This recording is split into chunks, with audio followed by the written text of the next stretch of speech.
Like Jesus. I want to be like Jesus. இயேசுவை போல நான் இருக்க விரும்புகிறேன்.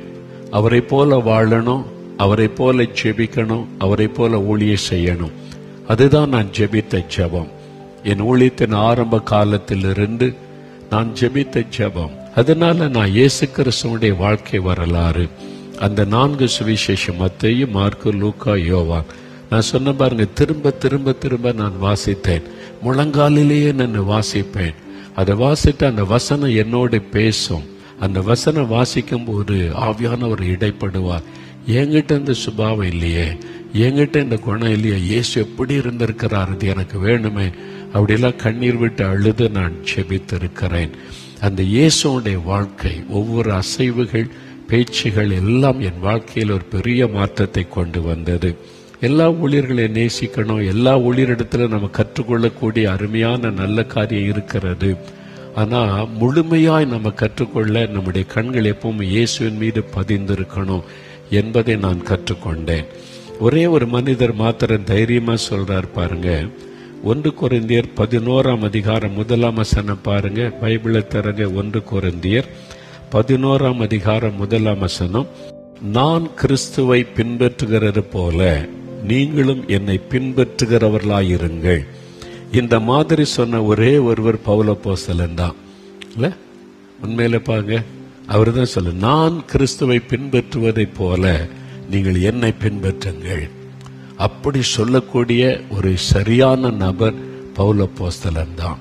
அவரு தான் சொல்றார், தைரியமா சொல்றார், என்னை பின்பற்றுங்க, நான் இயேசுவை பின்பற்ற மாதிரி என்னை பின்பற்றுங்கன்னு சொல்லுகிறார். அந்த மாதிரி சொல்லக்கூடிய ஒரு தகுதி உள்ள மனிதர் அவர் தான். நாம் அப்படி சொல்ல முடியாது. நாம் ஓரளவுக்கு அவரை பின்பற்றுகிறோம். முழுமையா 100க்கு 100 இயேசுவை பின்பற்றி கொண்டிருக்கிறோம்னு சொல்ல முடியுமா? இன்னும் நம்ம நிறைவை நோக்கி போகிறோம். இன்னும் குறைகள் இருக்கிறது. அந்த அவரை தியானிச்சு நம்ம ஆண்டவரை நோக்கி இன்னும் நிறைவை நோக்கி போய் கொண்டிருக்கிறோம். அவ்வளவுதான் என்னுடைய அனுபவம் என்று நான் சொல்லுவேன். அப்போ இயேசுவே என்னை உம்மை போலாக்கும் அப்படின்னு நான் ரொம்ப ஜெபம் பண்ணுவேன். ஆரம்ப காலத்திலிருந்து என்னுடைய ஜெப குழுவிலையும் கற்றுக் கொடுப்பேன். இயேசுவை போல மாற விரும்புங்க, இயேசுவை என்னை உம்மை போல் ஆக்குன்னு ஜெபம் பண்ணுங்க. அது ஒரு ஜெபம், அப்படி ஜெபம் பண்ணுங்க என்பதாக. சரி, இந்த இயேசு கிறிஸ்துவை தியானிக்க நிறைய காரியங்கள் அவரிடத்துல கற்றுக்கொண்டு அதெல்லாம் சொல்லி நான் ஜெபம் பண்ணுவேன். நிறைய நான் எழுதி வச்சிருக்கிறேன். தியானிச்சு இயேசுவிலே காணப்பட்ட அந்த காரியங்கள், குணங்கள், சுபாவங்களை நிறைய நான் குறிப்பா எழுதி வச்சு அதெல்லாம் சொல்லி ஜெபம் பண்ணுவேன்.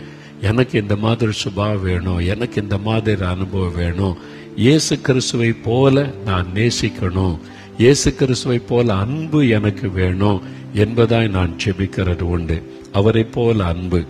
யோவான் எழுதின சுவிசேஷம் 13ஆம் அதிகாரம் 34வது வசனம் பாருங்க. யோவான் 13ஆம் அதிகாரம் 34ஆம் வசனத்தில் இயேசு என்ன சொல்கிறார்? நீங்கள் ஒருவரில் ஒருவர் அன்பாயிருங்கள். நான் உங்களிடத்தில் அன்பாய் இருந்தது போல நீங்களும் ஒருவரில் ஒருவர் அன்பாயிருங்கள் என்கிற புதிதான கட்டளையை உங்களுக்கு கொடுக்கிறேன். அவர் சொல்ல, நான் உங்களில் அன்பாய் இருந்ததை போல. இயேசுவனுடைய அன்பு ரொம்ப என்னை கவர்ந்து கொண்ட ஒரு காரியம். முதலாவது இயேசுவின் அன்பு. இயேசுவை போல அன்பு எனக்கு வேணும் அப்படின்னு நான் ரொம்ப தாகத்தோட கண்ணீரோடெல்லாம் நான் ஜெபித்திருக்கிறேன். அவருடைய அன்பை கொஞ்சம் தியானித்து பாருங்க. இயேசுடைய அன்பு, அவர் மிகவும் அன்பானவர் என்பது நமக்கு தெரியும். சும்மா சொல்லிடாதபடி அதை தியானித்து பாருங்களேன். இயேசுகிட்ட ஒரு தொழுநோய் வியாதியஸ்தன் வருகிறான். மார்க் 1 அதிகாரம் 40-41 எழுதியிருக்குல்ல, தூரத்தில் நின்று தாவீதின் குமாரனே எனக்கு இறங்கும் என்று கூப்பிடுகிறான். இயேசுவின் நாட்களில் தொழுநோயினால் பாதிக்கப்பட்டவங்க மனுஷங்க பக்கத்துல வரக்கூடாது. அது தீட்டான வியாதியாய் கருதப்பட்டது. குடும்பத்தார் கூட பக்கத்துல போக மாட்டாங்க, அவங்க பக்கத்துல கூட போக மாட்டாங்க. கல் எடுத்து அடிச்சு விரட்டிறாங்க. ஊருக்கு வெளியில தான் இருக்கணும், ஊருக்குள்ள வர முடியாது. இயேசுவின் நாட்கள்ல அப்படி ஒரு காரியம் இருந்த தீட்டான வியாதியாய் கருதப்பட்டது. தொழுநோயினால் பாதிக்கப்பட்டவங்க ஊருக்கு வெளியில மலை குகைகளுக்குள்ள காடுகள்ல தான் கூட்டமா இருப்பாங்க. அவங்க கூட யாரும் சேர மாட்டாங்க. தூரத்துல கொண்டு போய் அவளுக்கான உணவு கொடுத்து வச்சுட்டு வந்துருவாங்க. அவங்க எடுத்து சாப்பிட்டு கொள்ளணும். சாகு வரைக்கும் அங்க அவங்களுக்கு மருந்துமும் கிடையாது, அவங்களுக்கு அன்பு யாரும் காட்ட மாட்டாங்க. அப்படியே கடந்து மரிச்சு போயிடுவாங்க. எவ்வளவு வேதனை இல்லை? அப்ப அந்த மாதிரி ஒரு மனிதன் தான் தூரத்துல இருந்து இயேசுவே தாவீதின் குமாரனே எனக்கு இறங்குன்னு சொல்றான். அது கேட்ட பொழுது எல்லாரும் விலைக்கு ஓடுறாங்க, ஐயோ தீட்டான வியாதி உள்ளவன் என்று சொல்லி. ஆனா இயேசு கிறிஸ்து என்ன செய்தார் தெரியுமா? எனக்கு சித்தம் உண்டு சுத்தமாக சொல்றதுக்கு முன்னால அவன் கிட்ட போய் அவனை தொட்டு, வசனம் சொல்ல, இயேசு அவனுக்காக மனதுருகி அவனை தொட்டு. அது கொஞ்சம் கற்பனை பண்ணி பாருங்க. இயேசு அங்க நிற்கிறார், அவன் தூரத்திலிருந்து கூப்பிடுகிறான். இயேசுவோட இந்த சீஷர்கள் கூட இந்த எல்லாம் விலகி போறாங்க. ஏன்னா அது தீட்டான வியாதி, இவன் சமுதாயத்தால் புறக்கணிக்கப்பட்டவன், இது சாபமான வியாதியாய் கருதப்பட்டது. இவன் எங்க ஜனக்கூட்டத்துக்குள்ள வந்துட்டானேன்னு எல்லாம் விலகி ஒதுங்கி நிக்கிறாங்க. இப்போ தூரத்துல நின்றுதான் கூப்பிடுகிறான். என்ன செய்திருக்கலாம்? இயேசு இங்கிருந்து கொண்டே எனக்கு சித்தம் உண்டு நீ சுத்தமாகு அப்படின்னு சொல்லியிருந்தா சுகமாகி விடுவான். அவடத்தில் அவ்வளவு வல்லமை உண்டு, சுகமாகி இருப்பான். ஆனா இயேசு அப்படி செய்யல. வேதத்துல வாசித்தீங்கன்னா அந்த அற்புதத்தை நான் தியானிக்கும் போது எனக்குள்ள அந்த மாதிரி அன்பெல்லாம் இருக்குதா அப்படின்னு சோதித்து பார்த்து நான் தேவ சமூகத்துல கண்ணீர் விட்டு நான் அழுதேன். பாருங்க 41 வசனம், மார்க்கு 1:41 வசனம். இயேசு மனது உருகி கையை நீட்டி அவனை தொட்டு எனக்கு சித்தம் உண்டு சுத்தமாக என்றார். இயேசு ஒதுங்கல, தூரத்துல நெல்லு நான் சுகமாக்கின பிற பக்கத்துல வா, இது தீட்டான வியாதி அப்படி சொல்லல. அவன் தூரத்துல நின்றுதான் கேட்டிருப்பான், ஆண்டவரே எனக்கு எனக்கு இறங்குன்னு சொல்லி. அவனுக்கு தெரியுது தீட்டான வியாதி, எல்லாரும் என்ன அருவருப்பா நினைப்பாங்கன்னு சொல்லி. ஆனா இயேசு பக்கத்துல போகிறார். எல்லாரும் பார்த்திருப்பான், என்ன இயேசு பக்கத்துல போறாரு, ஐயோ தூரத்துல இருந்து அவனுக்கு ஏதாவது செய்யலாமா அல்லது விரட்டி விட வேண்டியதானே, அது சாபமான வியாதின்னு நினைச்சிருப்பாங்க. ஆனா இயேசு பக்கம், அதனால்தான் சொல்றான், உங்களுக்கு சித்தமானால் என்ன சுத்தமாக்கும்.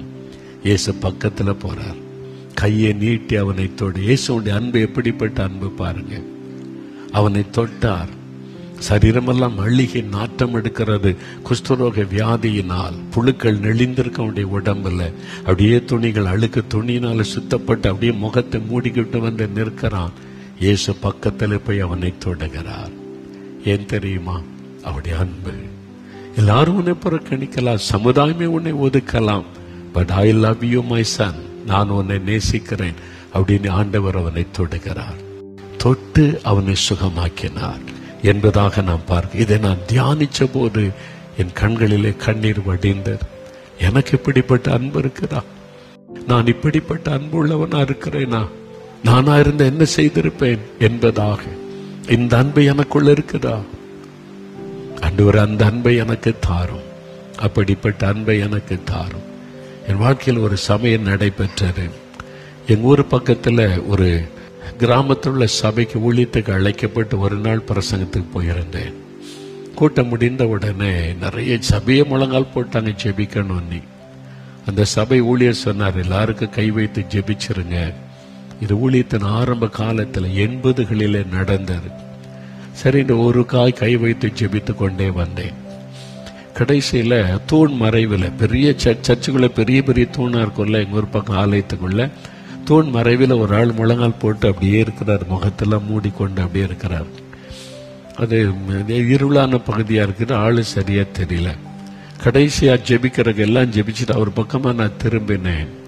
என் கூட இந்த சபை ஊழியர் இந்த சபை பெரியவங்களா இருந்தாங்க, எல்லாம் ஒதுங்கிட்டாங்க, அப்படியே பின்னுக்கு போயிட்டாங்க. எனக்கு நல்லா தெரியுது அவங்க எல்லாம் விலகி போறாங்கன்னு சொல்லி. எனக்கு யோசனை, ஏன் எல்லாரும் இப்ப விலகி போறாங்க, இதுவரைக்கும் கூட இருந்தாங்களே என்ன. நான் அந்த ஆள் பக்கத்துல போறேன், பயங்கரமான ஒரு துர்நாற்றம் வீசினாரு, பேட் சுமல் அப்படியே வீசினாரு. நான் அப்பதான் அது என்ன சுமலா இருக்குன்னு கண்ணை ஏறெடுத்து அவரை பார்க்கிறேன். தொழுநோய், அந்த குஷ்டரோக நோயினால் பாதிக்கப்பட்ட சரீரம் அழுகி அப்படியே நாற்றம் எடுக்கிறது. அப்படியே நின்று கொண்டிருக்கிறார். அதை பார்த்தோன்னு ஒரு நிமிஷம் அப்படியே ஸ்டக் ஆகி நின்றுட்டேன் நான். அடுத்த நிமிடம் இந்த அற்புத ஞாபகத்தில் வந்தது. இயேசு கிட்ட போய் தொட்டு மனதுருகி அவனுக்கு அற்புதம் செய்தாரே. அந்த நோய், அதனுடைய அந்த வாசனை என்னை தடுக்கிறது. அப்ப ஆண்டவரே அந்த அன்பை எனக்கு வேணும். இயேசுவின் அன்பை நினைத்த உடனே அந்த அன்பு என்னை ஏவி தள்ளினது. ஒரு பக்கத்துல போய் நான் நின்று, ஐயா உங்களுக்கு எதுக்காக நான் ஜெபிக்கணும்னு கேட்டேன். அவர் அப்பதான் என்னை பார்த்தார். அவருடைய முகமெல்லாம் அந்த வியாதியினுடைய கொடூரம் தாக்கி இருந்தது. அப்ப அவர் சொன்னார், ஐயா அந்த நோயினால நான் பாதிக்கப்பட்டிருக்கிறேன். சொன்னது, என் பாவத்தினால எனக்கு இந்த வியாதி. தன் பாவத்தை எல்லாம் சொன்னார். இப்படி எல்லாம் துன்மார்க்கமா நடந்தேன், யாரு சொல்லியும் கேட்கல. என் மனைவி அழுதாள், என் தாய் அழுதாங்க, யாரு சொல்லும் கேட்க மாட்டேன். அப்படி துணிகரமாய் பாவம் செய்துட்டேன். அதனுடைய விளைவு இன்னைக்கு வீட்டுக்கு வெளியில மாட்டு தொழுவத்துல தான் என்னுடைய படுக்கை. என் பிள்ளைகள் கூட என் பக்கம் வர மாட்டாங்க. நான் அப்படியே மனம் வெறுத்து படுத்திருந்தேன். உங்க பிரசங்கம் மைக்கு வழியாக, அந்த ஸ்பீக்கர் வழியாக கேட்டது. இயேசுடைய அன்பை பற்றி பேசினீங்களே, எனக்கும் அந்த அன்பு கிடைக்கணும்னு வந்திருக்கிறேன். அவர் சொன்னார், என் நோய் சுகமாகன்னு எனக்கு ஜெபிக்க வேண்டாம், இந்த வியாதி சுகமாக வேண்டும் என்று நீங்க ஜெபிக்காதீங்க, வேண்டாம். என் பாவம் மன்னிக்கப்பட எனக்காக ஜெபம் பண்ணுங்க. ஒரு நொறுங்குண்ட உள்ளத்தோட என் பாவம் மன்னிக்கப்பட எனக்காக ஜெபம் பண்ணுங்க. இயேசுடைய அன்பு, அந்த மனிதர் மேல உண்டான அன்பு என்னை நெருக்கினது. நீங்க பாவத்தை எப்போ உணர்ந்து அறிக்கையிடுகிறீங்களோ, இயேசு உங்களை மன்னிச்சு விடுகிறார். அவரோடு சேர்ந்து அழுது கண்ணீரோட செபிக்க தேவன் கிருபை கொடுத்தார். அந்த இயேசுடைய அன்பு எனக்கு பூரணமா வேணும். நான் அழுது செபித்து என் ஊழிய பாதையில தேவன் அந்த அன்பை எனக்கு கொடுக்க ஆரம்பித்தார். அவரை போல அந்த அன்பு. நான் இந்த அற்புதத்தை அப்படித்தான் தியானிப்பேன். இயேசு ஏன் தூரத்திலிருந்து அவனை குணமாக்கி இருக்க கூடாது? எல்லாரும் ஒதுங்கி இருப்பாங்க, இயேசு மட்டும் பக்கத்துல போகிறார். எல்லாரும் பார்த்திருப்பாங்க, இயேசுவே ஜீசஸ் இங்க இருந்து ஏதாவது சொல்லுங்க அப்படின்னு யாராவது சொல்லி இருக்கலாம். எதுக்கு இயேசு செவி கொடுக்கல? தன் கரத்தை நீட்டுகிறார். என்ன நடந்திருக்கும்? சீஷர்கள் எப்படி பதறி இருப்பாங்க. ஐயோ தீட்டான வியாதி, அது தொட்டா இயேசுவும் தீட்டுப்பட்டு விடுவார் என்பதை போல பார்த்திருப்பாங்க. ஆனா இயேசு தொட்டா அவர் தீட்டுப்பட மாட்டார். தீட்டு ஆசீர்வாதமாய் சுகமாய் மாறிவிடும். அப்படிதான் அந்த அற்புதம் நடைபெற்றது. அந்த அன்பு, பாவிகளையும் நேசிக்கிற அன்பு, வியாதியஸ்தர் அவர்களை நேசிக்கிற அன்பு. அது மாத்திரம் அல்ல, அவருடைய அன்பு பகைவர்களையும் நேசிக்கிற அன்பு. இயேசுடைய அன்பு எப்படிப்பட்டது? பகைவர்களையும் நேசிக்கிற அன்பு.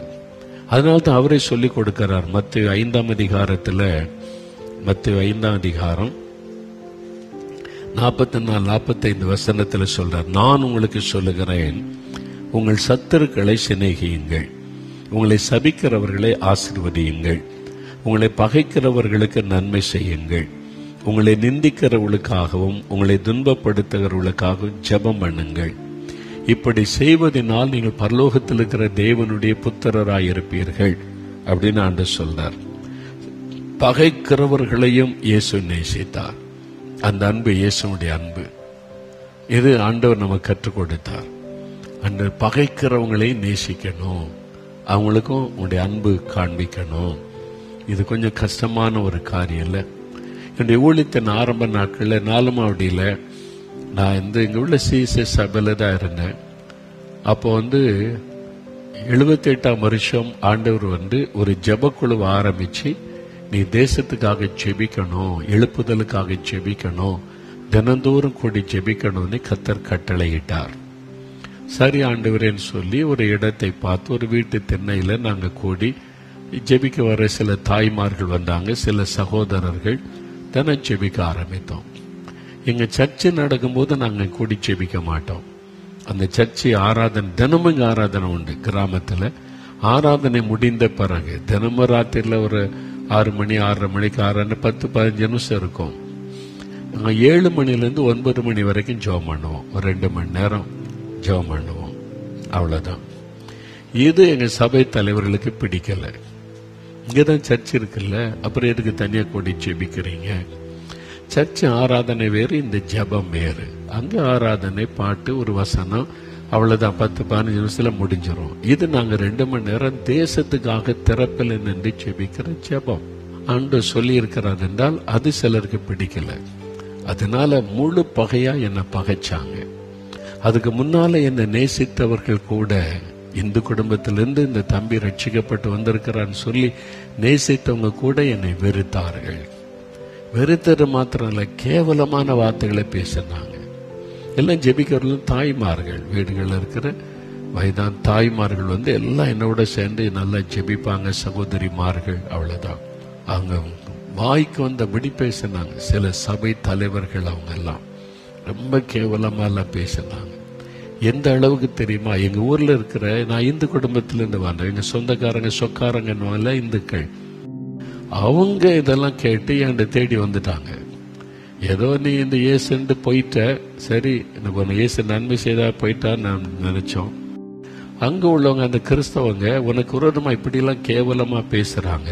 சிலர், எல்லாரும் இல்ல, ஒரு சிலர் பேசுறாங்க. நாங்க என்ன சும்மா இருக்க மாட்டோம், உன்னை பற்றி அவங்க பேசுற பார்த்துட்டு சும்மா இருக்க முடியாது, நாங்க கேட்போம் அப்படின்னு சொல்லி டீமா வந்துட்டாங்க. கோபத்தோடு வந்துட்டாங்க. எப்படி உன்னை பற்றி இப்படி எல்லாம் கேவலமா அவங்க பேசலாம் அப்படின்னு சொல்லி நாங்க கேட்போம், ரெண்டுல ஒண்ணு பாத்துருவோன்னு வந்துட்டாங்க. நான் சொன்ன, தயவு செய்து இதில் தலையிடாருங்க, இது எங்க சர்ச்சை காரியம், அங்க என்ன வேணாலும் பேசட்டும், நீங்க என் மேல வச்சிருக்கிற அன்புக்காக நன்றின்னு சொல்லி சமாதானப்படுத்தி அனுப்பிட்டேன். இப்போ அதே சர்ச்சில் அவங்கள நான் சந்திக்கணும், எப்படி இருக்கும் யோசித்து பாருங்க.